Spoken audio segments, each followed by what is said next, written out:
Hi everyone, welcome back to the Dizzy Diaries, your cozy corner of science, story and sparkle for life with POTS, dysautonomia and chronic illness. I'm Tove, your POTS bestie, and your guide through this messy, beautiful journey. Today we're talking about something many of us face in normal life, but rarely name: overstimulation. When lights, sounds, crowds, or even simple social overload make your nervous system go into overdrive. If you've ever left a gathering feeling drained, dizzy, or like your brain rewired mid-event, this one's for you. I travel a lot in London to and from clients and on the trains, so this often happens to me, but I've gotten better and better at managing it. But when the train is absolutely crazy during rush hour, it still gets to me. As always, this podcast is for education and support, not a substitute for medical advice. Let's get into it. Let's talk about sensory or nervous system overstimulation. Often in therapy and in exercise, we'll talk about a window of tolerance. If you think about this as a graph, if you're understimulated, you fall below that window of tolerance. If you're overstimulated, you fall above that. And somewhere in between is the optimal zone for your body to be stimulated, for your mind to be stimulated. And in exercise, this is an ideal zone where you'll have tolerance, adaptation within your body, and positive changes. We can talk about this in mental health as well, where you can be overstimulated, understimulated, or find that perfect flow zone. And often people call it being in the zone when they're working, or a flow state. And then we often have multiple things throughout the day, that different sounds, different noises, and things that are stimulating us, especially when you're commuting or traveling or in a busy workspace. And that's where we're talking about the overstimulation that we're going to cover today. Naturally, all of this often refers back to the nervous system. So what is sensory or nervous system overstimulation?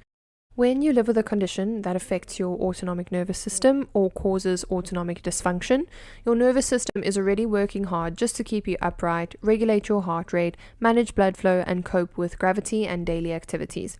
So when extra stimuli come in, flashing lights, loud music, too many conversations, strong smells, your system may respond like it's been asked to run a marathon whilst you're still tying your shoelaces. In this state, your sympathetic nervous system ramps up.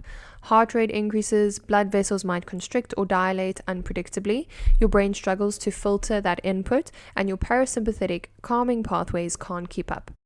One review in the clinical autonomic research describes how autonomic dysfunction may present as abnormal sympathetic or parasympathetic output, which helps explain why your body might overreact to what seems like normal stimuli. For you, that might look like feeling dizzy or faint after standing in a crowded room, your heart racing in response to overstimulation, foggy thinking when there's too much going on, needing to leave social events early because your body shuts down to protect itself. So why does this happen in people with POTS or dysautonomia?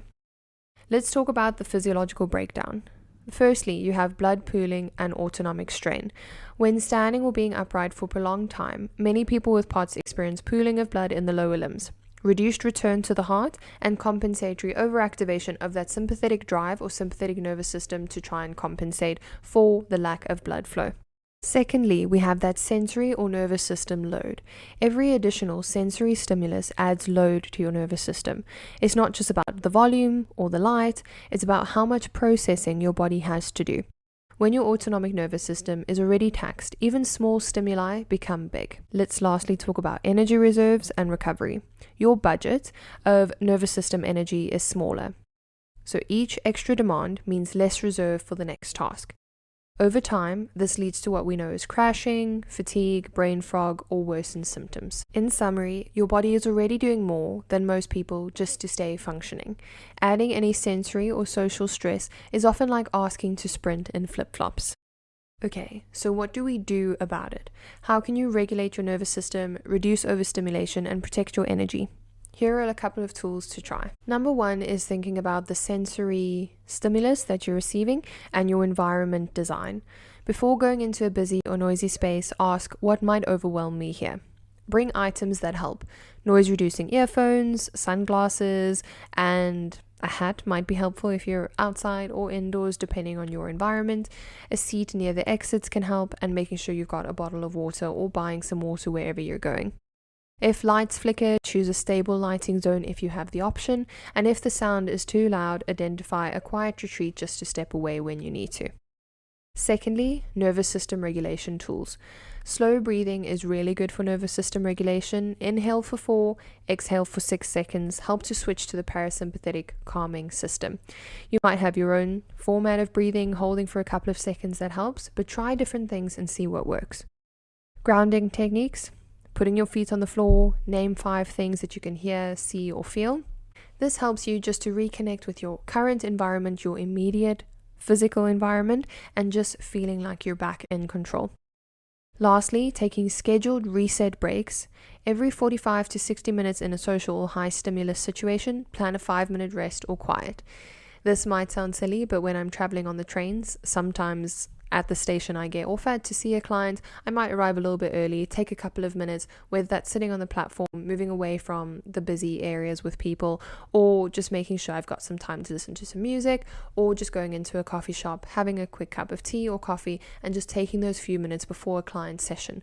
For me, when I'm going into a client session, that needs to be the highest priority and I need to provide a good service. So for me, taking those couple of minutes before and after are a priority to me, and I make sure to get that time and book it in my diary. Next, we're going to talk about something we've spoken about a lot, talking about pacing and communicating your social energy.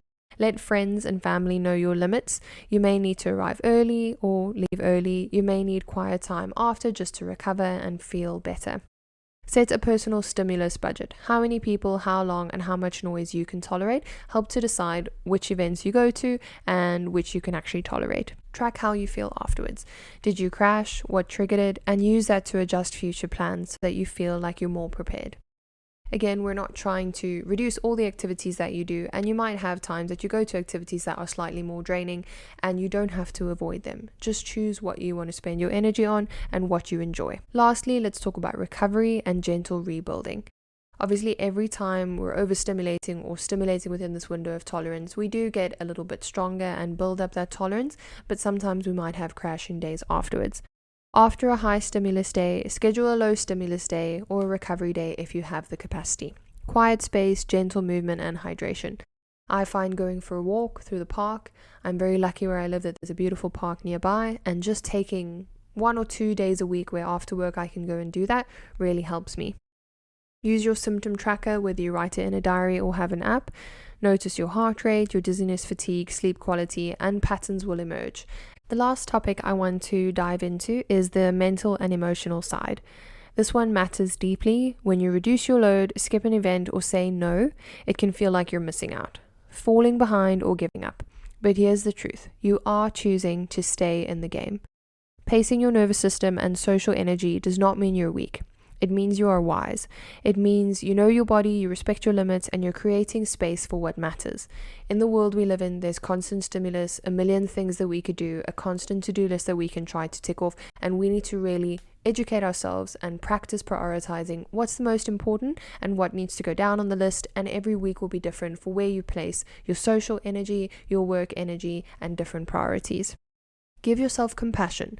Replace thoughts of I can't with I'm choosing to. Replace why me with how can I.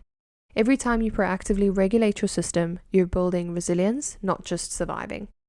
Pacing is not an act of quitting. It's an act of becoming more functional, more present, and yes, more sparkly in the moments that truly matter. Thank you so much for listening to this episode of the Dizzy Diaries. If this resonated with you, please share it with someone who might need permission to pace their nervous system, protect their energy, and find joy on their own terms. And as always, stay gentle with your body, stay kind with your mind, and of course, stay sparkly.